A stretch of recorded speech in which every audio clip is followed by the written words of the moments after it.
Our first stop in Guatemala was Caoba Farms, a sustainable farm led by a man named Alex Kronik, nestled in the popular tourist town of Antigua, Guatemala. At this farm, we took a tour of the space while learning about the sustainable farming methods that Alex and his team practice at Caoba Farms. There, we learned the history of over 40 years of community development centering on indigenous land care and food sovereignty, taught by an indigenous man named Cruz Cuncun.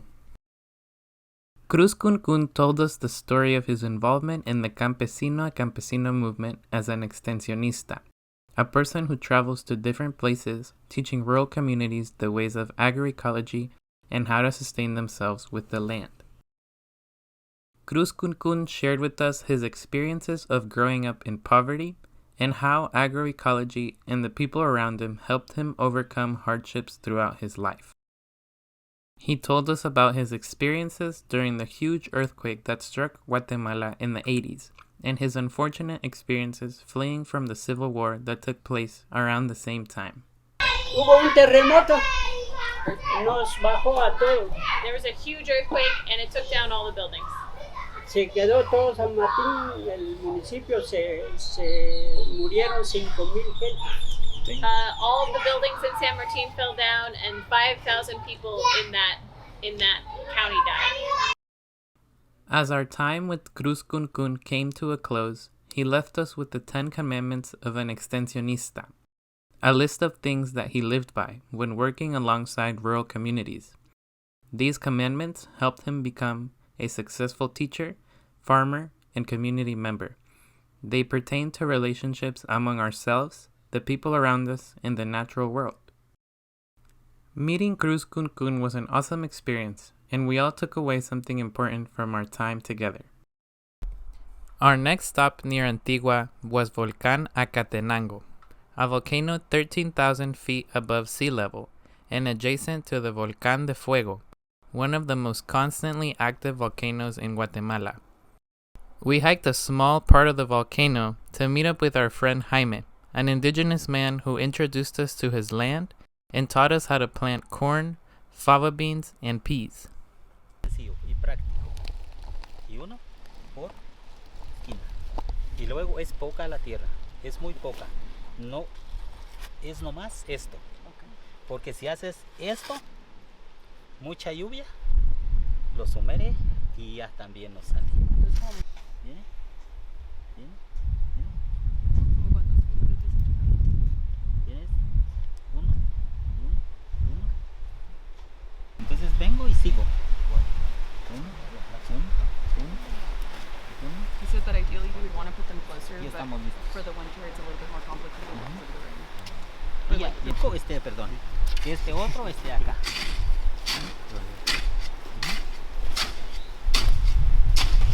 Acá.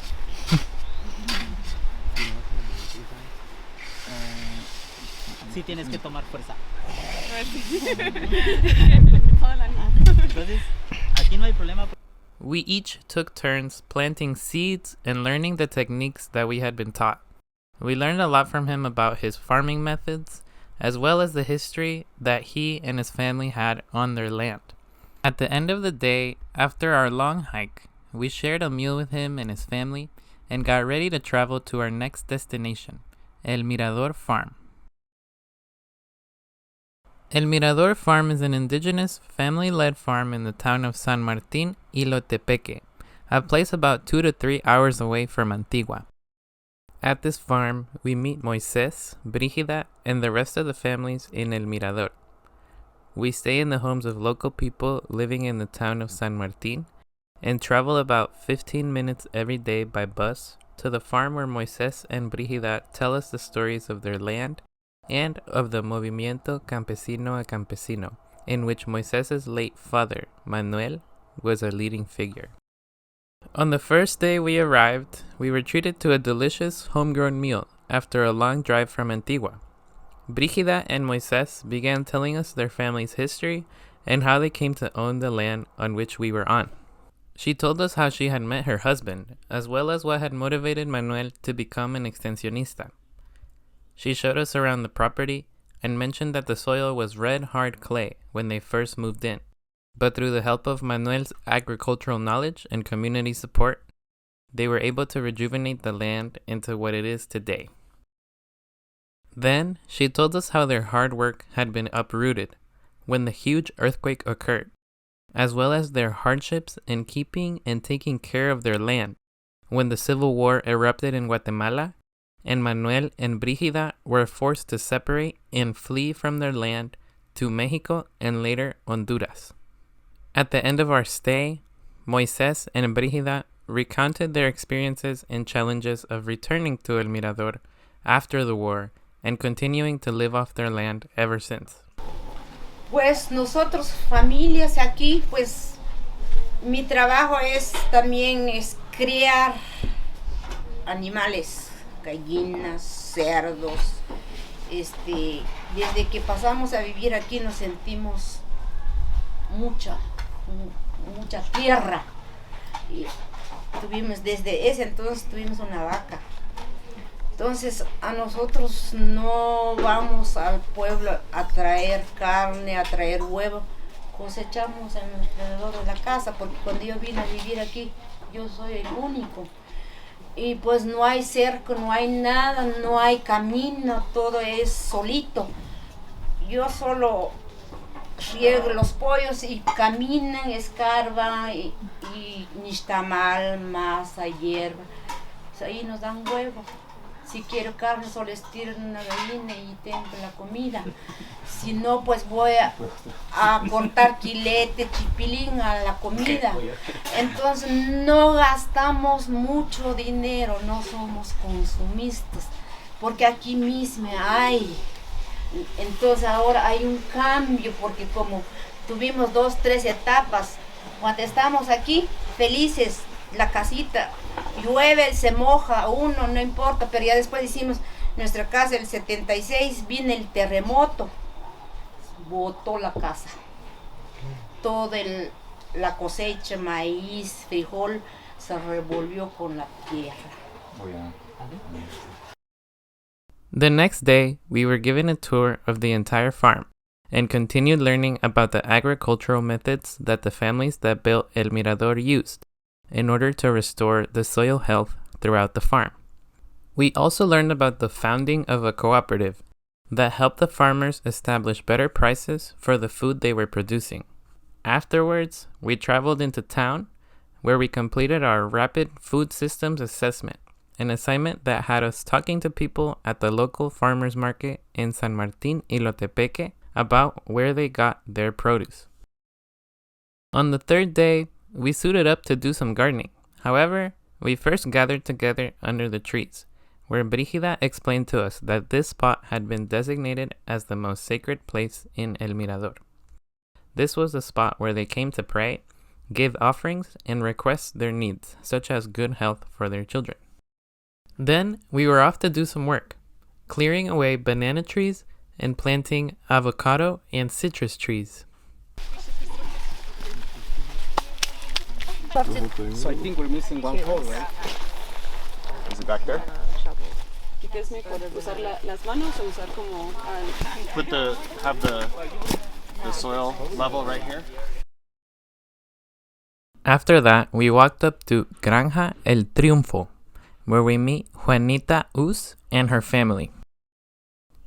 Juanita introduces us to her family's farm, which used cows as the main source for a variety of processes in their farm. Llamado Granja El Triunfo. This farm that you're going to see today is called the Farm of Triumph. Tenemos nuestras vacas lecheras, que ese es lo más importante que tenemos acá, porque de ahí sacamos la materia orgánica. El estiércol, la orina, lo estamos utilizando en el pasto, en la milpa, en la zacatera, árboles frutales y todo lo que vemos acá. So they call it estiércol, so that's cow poop and it's mixed with water, and they use it in everything. They use it in their zacate, which is that big plant, the C4 plant that they use to cut for the cows, in the milpa, which we know in all of the gardens, vegetable gardens. It's kind of the base of the nutrient cycle of the farm. Ahora nosotros al estiércol le llamamos oro negro. Oh, They call estiércol black gold. We get a tour of Granja El Triunfo, where Juanita and her family show us how they work with cows to produce and maintain many aspects of their farm. We even get a glimpse into their process of cheese making. There, they use the milk from the cow for the cheese, as well as a specific organ, which salts the cheese and gives it an amazing flavor. On our last day, our trip guide Luis gives us a demonstration of a spiritual Maya ceremony. We learn about the ways in which Maya culture operates and what their belief system is like. Luis tells us about the importance of the 4 directions, as well as what each of the candle colors represent. Then, we moved on to visit an orphanage where Moises works with children, teaching them the ways of agroecology so that they may grow up with the skills and knowledge necessary to understand how to grow their own food. And that was how we spent our time at Granja El Mirador. We learned a lot about the families living there and how they used their land to provide for themselves and their community. Now it was time to move on to our next and final destination, El Instituto Mesoamericano de Permacultura, also known as IMAP. IMAP is a place located in San Lucas, Toliman, a town nestled in the beautiful and majestic lake of Lago Atitlan. We stay at IMAP for 4 days, during which we learn about the various sustainable agricultural practices and methods that are taught there, and how they relate to topics such as food sovereignty and social justice. When we arrive, we are given a tour of IMAP. They show us how they use composting toilets. Entonces, si nos damos cuenta, pues no solo se evita el problema, ¿verdad?, del uso del agua y la contaminación, sino que también todavía aprovechamos este recurso. Yeah, so we avoid using the water and pollution, but also we get this compost. And seed banks. Semillas que están en diferentes contenedores. So this is the seed bank. We have different containers. Entonces las semillas que tenemos acá pues son semillas nativas y criollas. So we have native ones and criollas. Lastly, we end the day by walking to the lakeshore and taking a swim. On the second day, we observe a deeper Maya spiritual ritual. We learn about the Mayan calendar and its relation to ourselves and agriculture as well. Then, we get together to learn about the politics and importance of food sovereignty and what the connections are between the United States and Latin America, as well as capitalism and extractivism. After that, we have a cooking class where we learn to cook with cacao and amaranth, as well as the traditional methods for preparing certain recipes. So we're just mixing the caramel with the syrup. On the third day, we wake up early to go on a hike in a forest. There, we learn more about the ways of thinking of the Maya people, and after that, we visit an edible forest, where we learn the contrast between regular wild forest and the possibilities that humans have for creating things like edible forests. After that, we traveled across the lake by boat to San Juan La Laguna, where we visit a shop to learn about the ways in which Maya people weave and dye their textiles. On the fourth and final day, we traveled to a sustainable fishery, where we learn about methods for farming watercress, fish, as well as medicinal honey. Overall, we enjoyed spending time amongst the beautiful scenery of IMAP, Lago Atitlan, and its surrounding places, as well as the amazing people who dedicate their lives to living sustainably in connection with the earth and their ancestral past. Finally, we returned to Caoba Farms in Antigua for our final dinner. The next day, many of us travel back to the United States, while others stay for an extended summer vacation. But all in all, our trip concludes here. During my time in Guatemala, I learned about the importance of food systems eating locally, and knowing where your food comes from. I learned about the ways in which growing healthy, sustainable food and teaching people how to do the same can improve a community's well-being, spiritual satisfaction, economic prosperity, and many other aspects of their lives. I learned about the rich connections between indigenous people, their lands, the things they grow and eat, and their perspectives on how they live their lives. I also got to exercise my translation and planning skills, oftentimes helping to plan out the day's activities or translating the topics that we were learning about, from Spanish to English, or even the other way around. I got to practice my interviewing skills as well as video journalism, and while I wasn't able to capture every single thing, this trip and this assignment have become an amazing learning experience for me. As a transfer student of color, double majoring in global environmental justice and Latin American and Latino studies, I learned about the possibilities that exist for traveling and possibly working abroad in similar social or environmental justice related fields.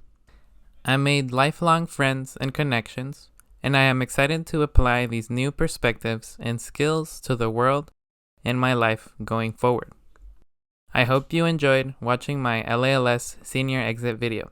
Thanks.